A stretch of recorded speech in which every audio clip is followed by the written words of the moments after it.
Alrighty, so if you are just tuning in, I actually thought that I recorded this last week, and after I got done filming it, someone texted me, and I don't know what happened. I tried to save it, and it didn't happen, and it got lost, and I don't know where it is. So we're gonna start over.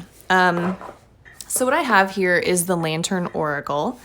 This deck, actually, I have not traditionally been an Oracle card fan, maybe because I just haven't found a lot of Oracle decks that I've liked, although probably in the last couple of months I've picked up, I don't know, 10 or so that I really, really like and that kind of have a cool feel or that really appeal to me. So the Lantern Oracle is definitely one of those, and I think that this is a newer deck.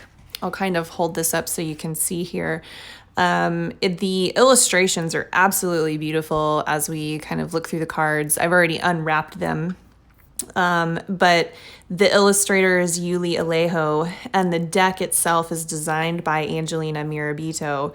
And so this deck is sort of, geared towards using it as an exploration of the shadow or the shadow self. But what I like about it, and I'll be totally honest, I probably have 8 or 9 decks that I specifically picked up because they are designed to be used as, shadow work or for shadow work. And this deck, out of all of them, has a very uplifting feeling versus the other decks tend to have a darker feeling. And neither is right or wrong. I know people tend to be like, oh, love and light. Just love and light, but that's not all life is. So, sometimes you need the darker stuff, and I'll definitely do, like I said, I have quite a few decks that I've acquired, some of which I haven't even had a chance to open and dig into yet. I've been so busy. And so this is one of them. I've already unwrapped it, but I really haven't had a chance to feel the cards out too much other than just sort of, playing with it. So anyway, let's get started. This is the Lantern Oracle. The guidebook is actually nice. I mean, this is a pretty substantial guidebook for a deck. If you're used to getting those little tiny skinny ones that are 7 pages, this one actually gives a significant amount of information on each card. The really cool thing about this deck, I sort of flipped through the first couple pages of this before jumping on tonight. This deck, the Lantern Oracle, the whole premise of it is to shine a light on your shadows. So as you're doing shadow work, it's meant to help you illuminate the parts of yourself that you are either denying, you're suppressing them, you are ignoring them, whatever it is. It's meant to be that brutal honesty, in a comforting kind of way, I guess. So what I really like, we're all really familiar with the concept of the triple goddess, the maiden, the mother, the crone. And, what's cool about this is that this deck splits it into 4. And as a woman, I am incredibly, grateful for that, because I feel like the maiden, the mother, and the crone don't completely encompass the the spectrum of the female life, if I want to put it that way. And so there's this extra category, which is the third category here, referred to as the guardian. And so the guardian falls between mother and crone.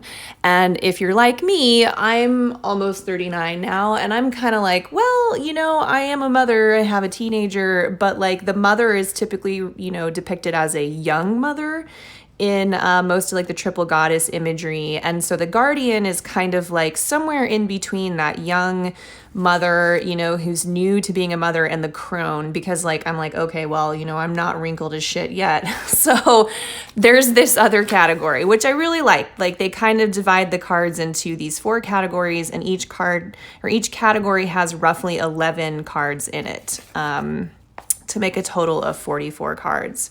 So the book is great. It kind of talks about what the cards are about, doing spreads, getting to know the cards. Like I said, the each card has a pretty like substantial description of what's in it and what it means, as well as sort of just like a takeaway. If you kind of want that like quick soundbite versus a really in-depth description. So anyway, cool book. So let's take a look at the cards really quick.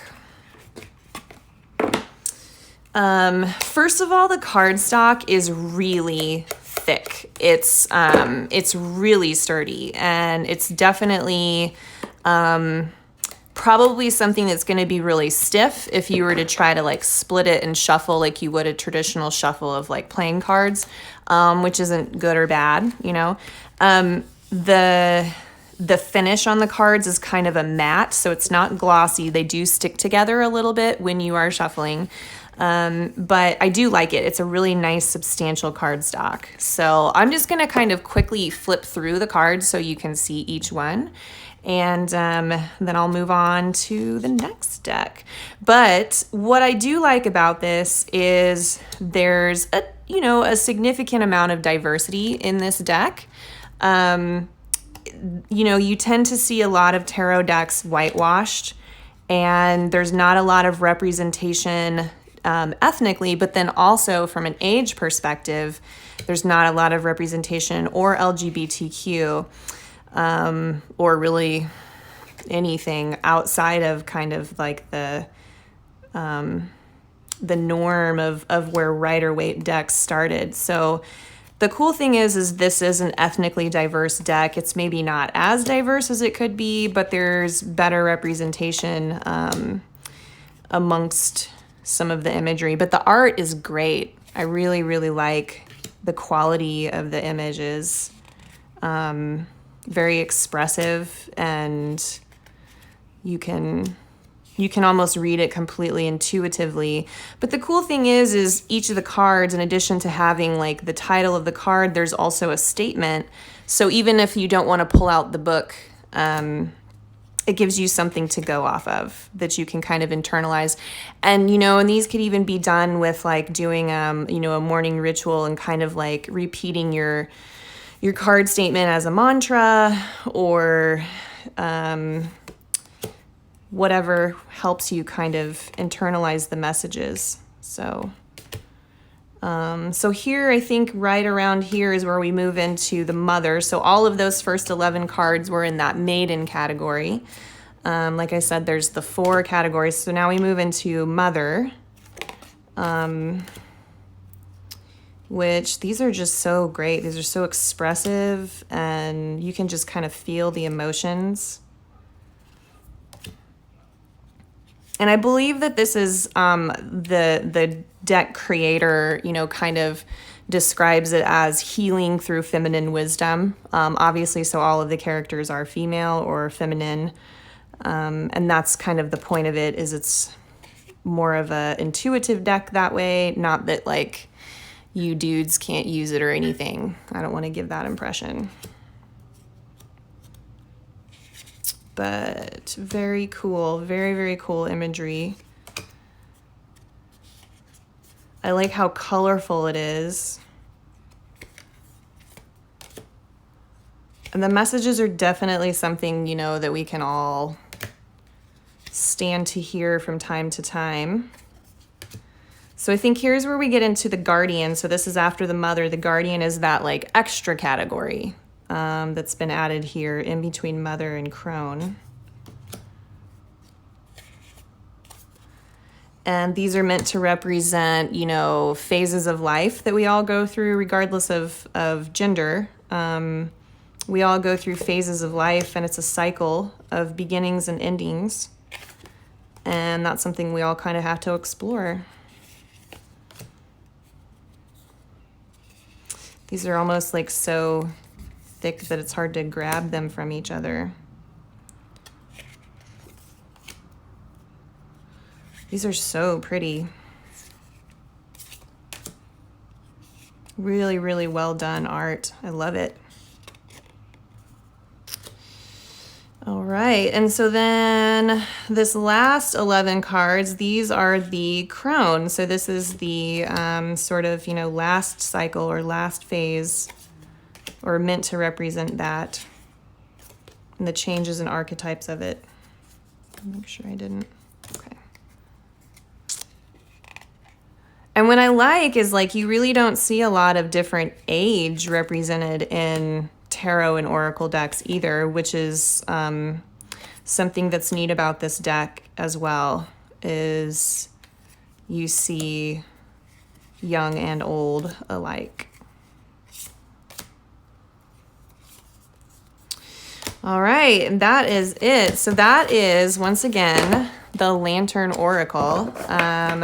I'm going to stop this video and jump on to another one so I can keep these separate. I have a few decks I want to get through tonight to show. Like I said, I have a number of these that I've gotten that I have not even really had a chance to work with yet. But this deck, I will just say, in handling it, I unwrapped it the first day I got it because I just wanted to check it out. But handling it the few times that I have, the energy on the deck is just really soothing.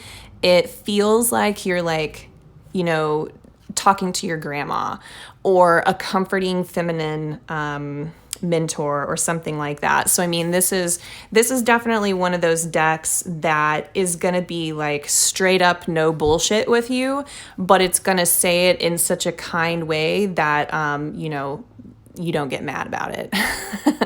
So hopefully, if you liked this deck, go check it out. I can't remember where I bought this one. Like I said, I've had some of these for a while and only just now getting around to opening them.